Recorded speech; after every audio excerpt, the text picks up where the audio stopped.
네, 이제 시간이 되었으므로 4월 11일 고등부 예배를 시작하겠습니다. 사도신경으로 우리의 신앙을 고백합니다. 나는 전능하신 아버지 하나님 천지의 창조주를 믿습니다. 나는 그의 유일하신 아들 우리 주 예수 그리스도를 믿습니다. 그는 성령으로 잉태되어 동정녀 마리아에게서 나시고 본디오 빌라도에게 고난을 받아 십자가에 못 박혀 죽으시고 장사된 지 사흘 만에 죽은 자 가운데서 다시 살아나셨으며 하늘에 오르시어 전능하신 아버지 하나님 우편에 앉아 계시다가 거기로부터 살아있는 자와 죽은 자를 심판하러 오십니다. 나는 성령을 믿으며 거룩한 공교회와 성도의 교제와 죄를 용서받는 것과 몸의 부활과 영생을 믿습니다. 아멘. 네, 고등부 여러분 안녕하세요. 안녕하세요. 네, 더 크게 인사해볼까요? 안녕하세요. 안녕하세요. 네, 반갑습니다. 네, 주일예배 오신 여러분들 진심으로 환영합니다. 네, 지금 우리 이 시간 하나님께 진심을 담아서 날 향한 교회 찬양하도록 하겠습니다.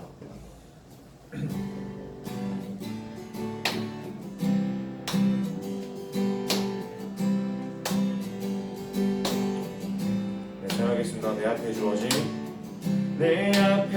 주어진 매일의 삶을 살다가 보면 그곳에 날 향한 계획 섭리가 있다네. 매 순간 나에게 요구하시는 작은 믿음들 그곳에 날 향한 계획 섭리가 있다네. 지금 여기 계시며 말씀해 주시는 하나님 내 삶에 역사하시는 진실한 나의 하나님을 찬양해. 매 순간 나에게 요구하시는 작은 믿음들 그곳에 날 향한 계획 섭리가 있다네. 지금 여기 계시며 말씀해 주시는 하나님 내 삶에 역사하시는 진실한 나의 하나님을 찬양해. 변함이 없는 영원한 그 사랑 어두운 내 삶의 빛으로. 네, 다시 한번 찬양하겠습니다. 지금 여기 계시며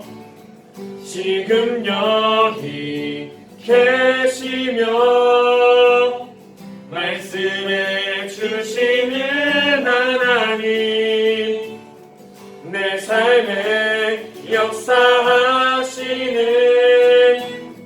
진실한 나의 하나님을 찬양해. 지금 여기 계시며 말씀해 주시는 하나님 내 삶에 역사하시는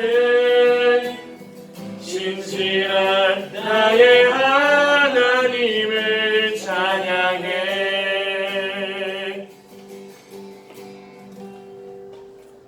아멘.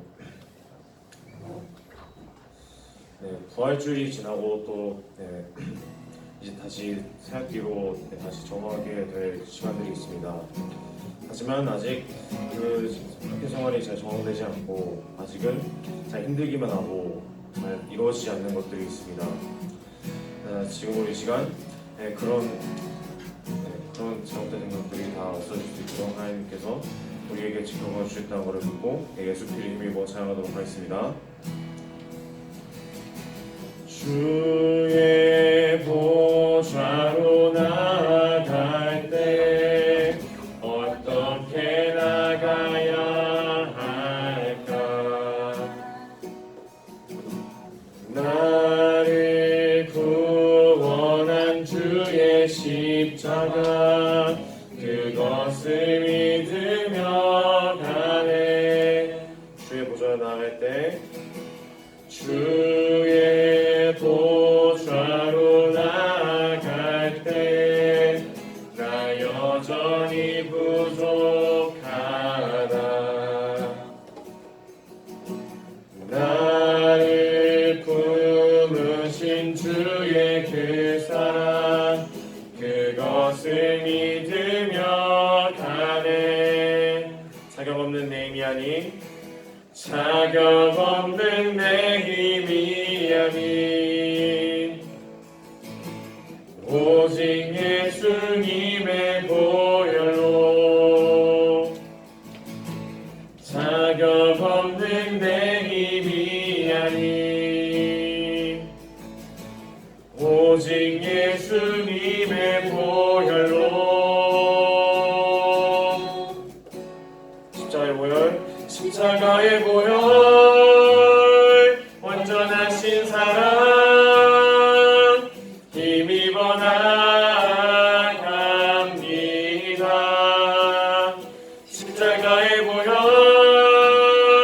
완전하신 사랑 힘입어 예배합니다. 주의 보좌로 나갈 때 주의 보좌로 나갈 때 어떻게 나가야 할까? 나를 구원한 주의 십자가 그것을 믿으며 가네. 다시 한번 주의 보좌로 나갈 때 주의 보좌로 나갈 때 나 여전히 부족하다. 나를 품으신 주의 그 사랑 그것을 믿으며 가네. 자격 없는 내 힘이 아닌 자격 없는 내 힘이 아닌 오직 예수님의 보혈로 자격 없는 내 힘이 아닌 오직 예수님의 보혈로 십자가의 보혈 완전하신 사랑 힘입어 나갑니다. 십자가의 보혈 완전하신 사랑 힘입어 예배합니다. 다시 한번 십자가의 보혈 십자가의 보혈 완전하신 사랑 힘입어 나갑니다.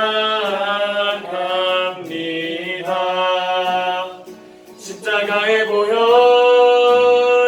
완전하신 사랑 힘입어 예배합니다. 힘입어 예배합니다.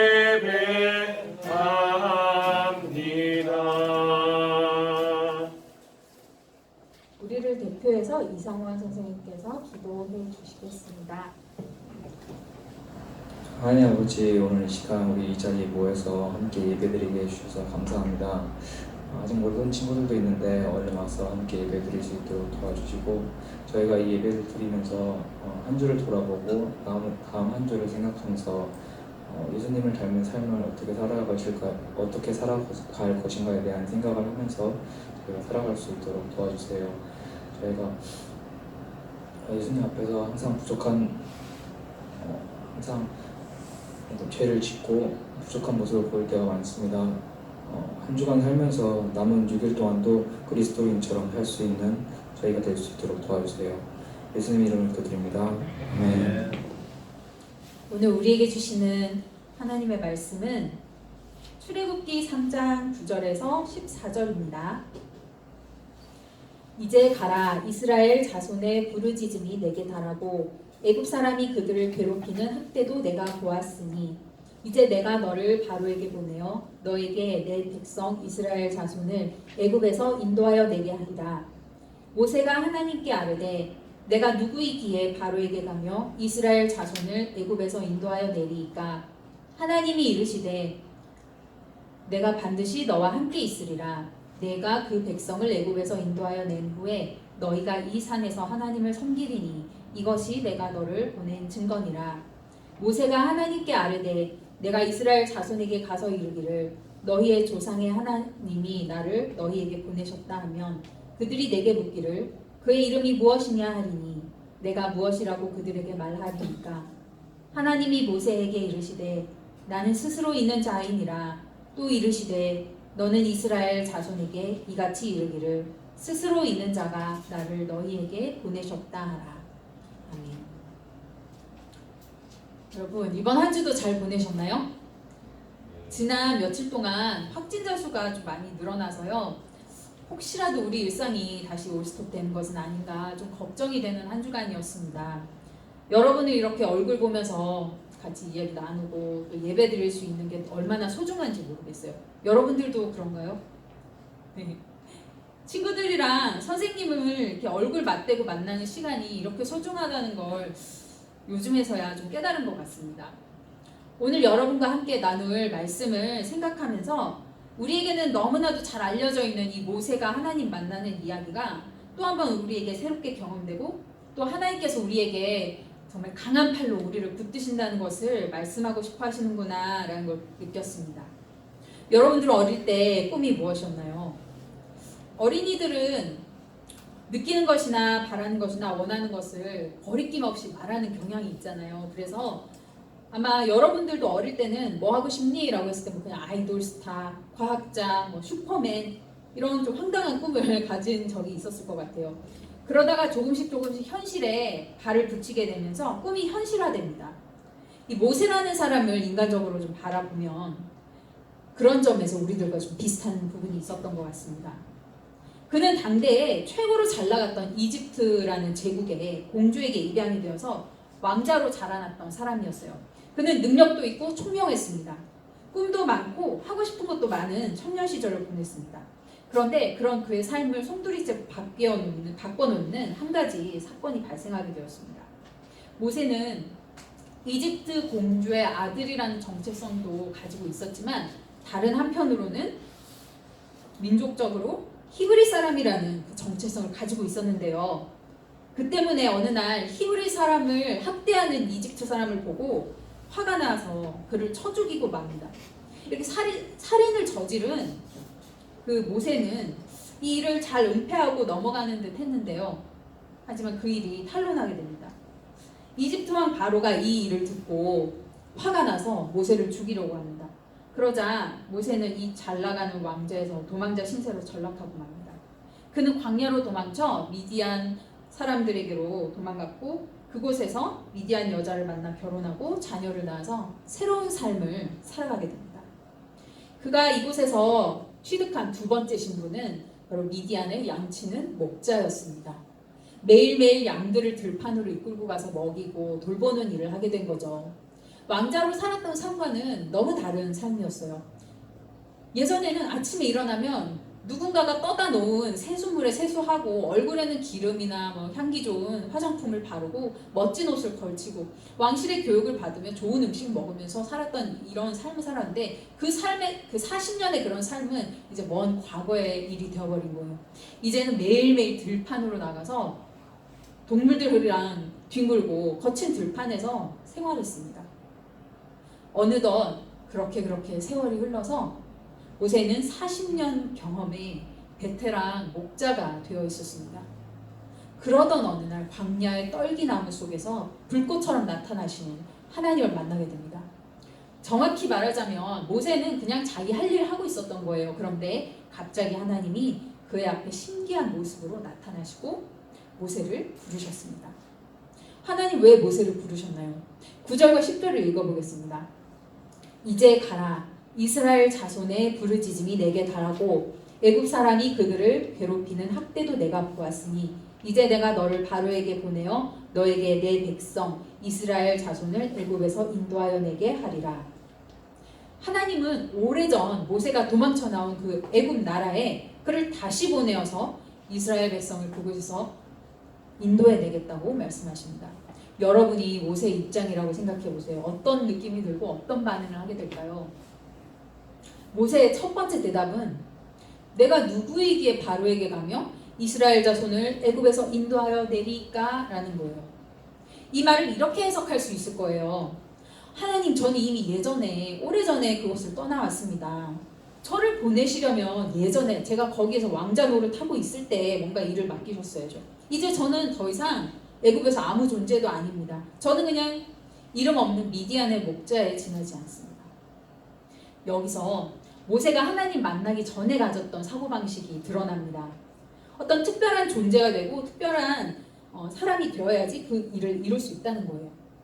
그가 이집트의 왕자일 때 또 그곳에 지지 기반이 있고 아는 사람도 많고 능력이 있을 때 고통받는 히브리 백성을 구원해낼 수 있을 거라는 생각 말이에요.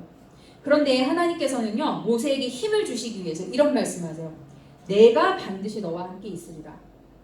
그러니까 모세가 나는 아무것도 아니기 때문에 지금 그런 거 할 수 없어요 라고 얘기할 때 하나님은 걱정 마. 네가 어떤 사람이든 상관없어. 중요한 건 내가 너와 함께 그곳에 간다는 거야 라고 대답하셨어요.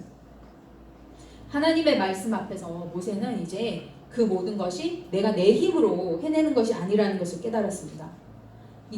이것은 하나님이 행하실 일이라는 것을 알게 된 거예요.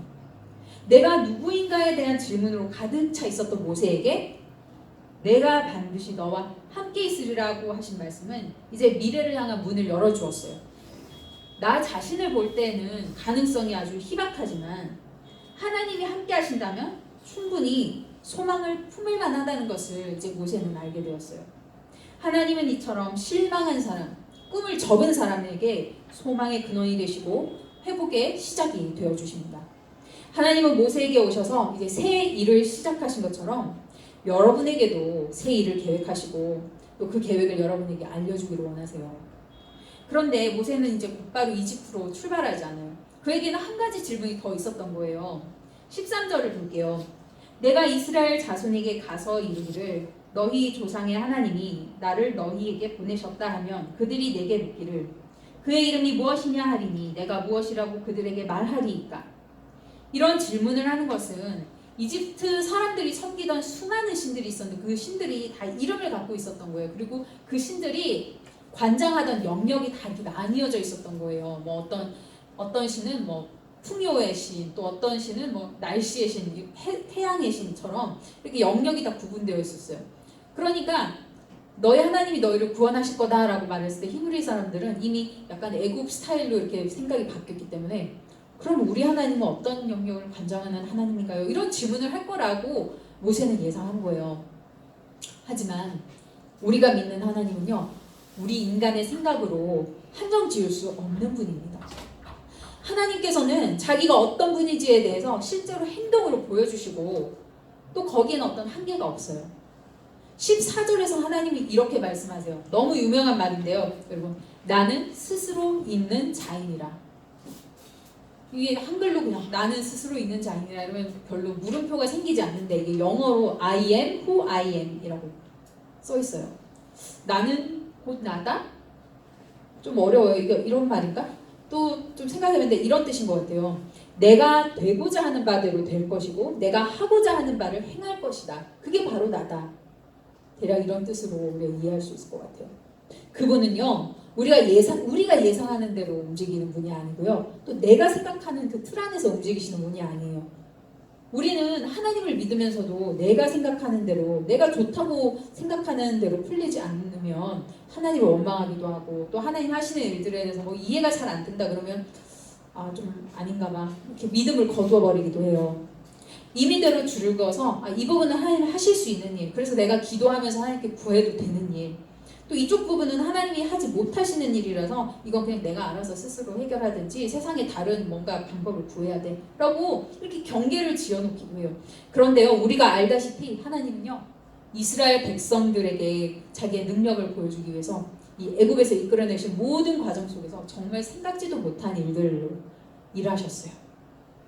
마찬가지로 우리 삶에 일하실 하나님도 우리가 예상치 못한 방법들로 일하실 거예요. 때로는 이해가 되지 않고 때로는 더디기도 하고 내가 바라는 성공이나 승리의 방식과 좀 다를 수도 있어요. 그럴 때에 나는 스스로 있는 자니라 하신 하나님의 말씀을 기억하고 하나님을 신뢰했으면 좋겠어요. 때로는 우리가 가지고 있는 이 작은 믿음의 경험들이 흔들리는 우리의 마음을 붙잡아주는 굉장히 소중한 경험이 되기도 해요.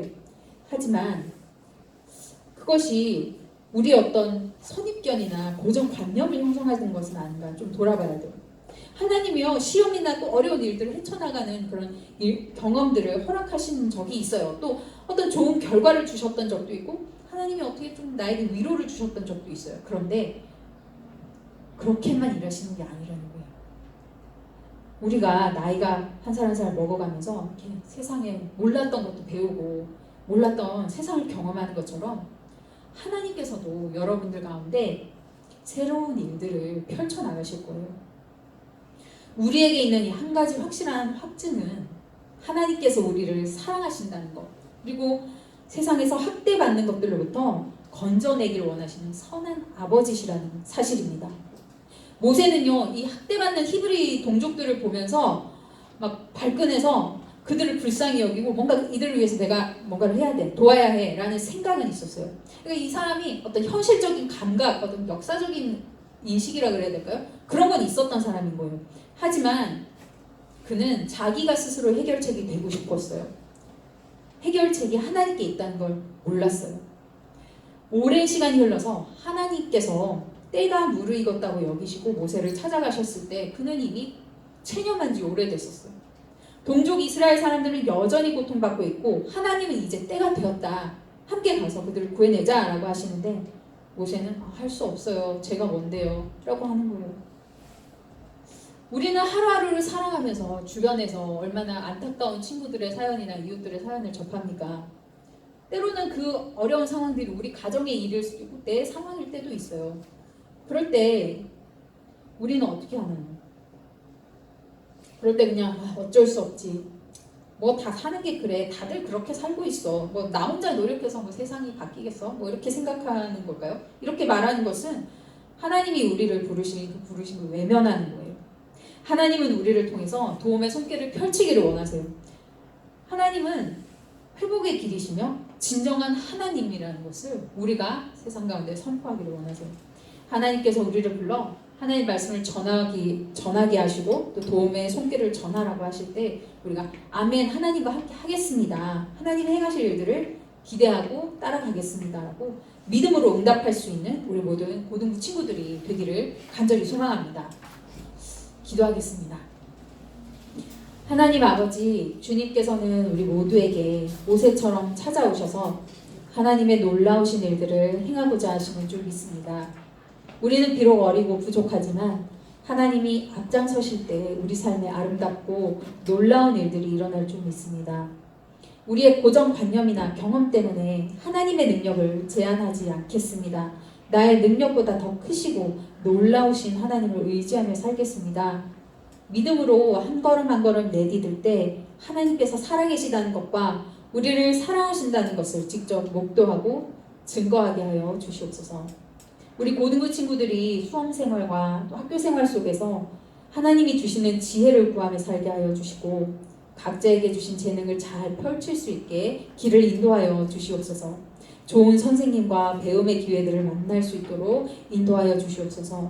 또한 우리에게 주신 많은 축복들을 자기만을 위해서 쓰는 이런 이기적인 마음을 내려놓고 하나님과 이웃들을 섬기는데 사용하게 하여 주시옵소서. 예수 그리스도의 이름으로 기도합니다. 아멘. 함께 봉헌 찬양 드리겠습니다.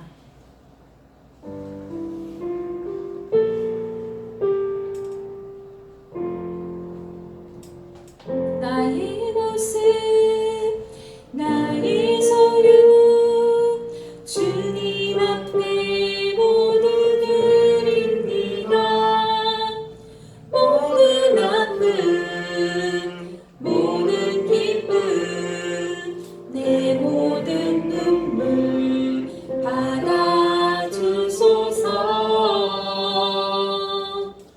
나의 생명을 드리니 주 영광 위하여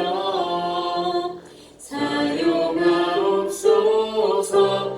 내가 사는 날 동안에 주를 찬양하며 기쁨의 샘을 내리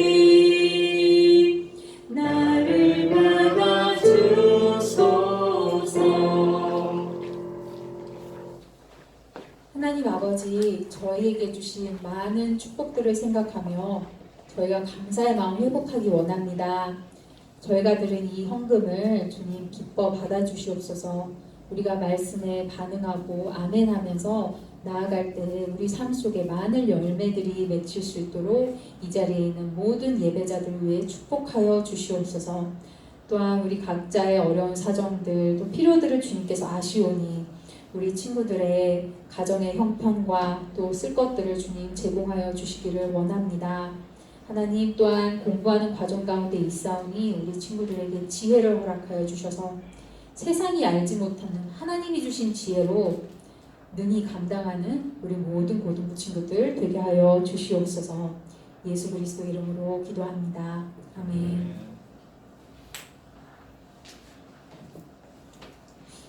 이제는 우리 구주 예수 그리스도의 은혜와 아버지 하나님의 사랑과 성령의 감화, 감동, 교통하심이 하나님 한 분만을 의지하며 나아가는 모든 고등부 지체들 위해 그들의 가정과 학교와 온 세계 위에 영원히 함께 하시기를 간절히 축원하옵나이다. 아멘.